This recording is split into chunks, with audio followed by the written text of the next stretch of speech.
So I'm going to push back on you on this because, what?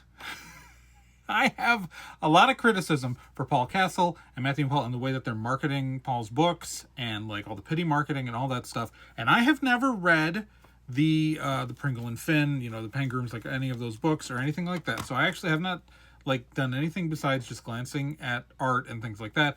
But to say that doing 2 books a year means that they can't possibly be good is that's some crazy talk. I'm sorry. It just is.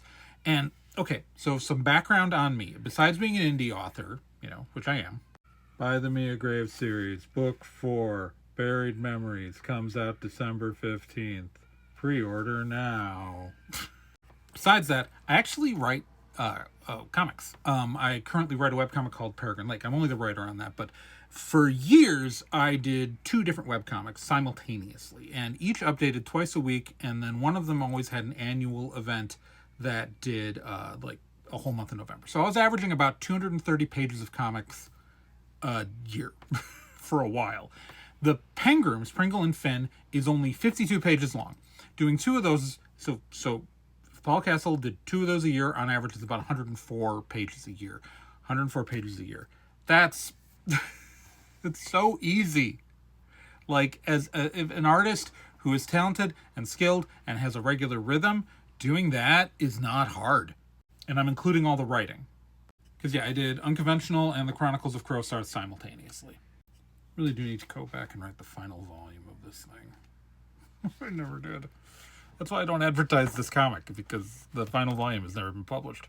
I can tell you, as an artist and a writer, that level of output is actually, like, not difficult. That's not difficult if you have the practice and the skill to do it. It's not. So while we're being like very critical of the way that they're marketing, the way that they are treating social media, the way that they are seemingly bullying a low-level Ingram employee who has far less social cachet than they do with their platform of millions of followers on things like Instagram, and are bullying this like person who does not have a huge following, that's all stuff we've got to criticize, right? Like, that's bad.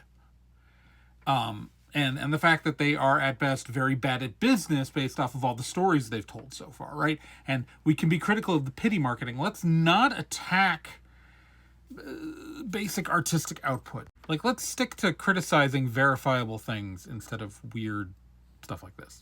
Stick to the facts. That's it.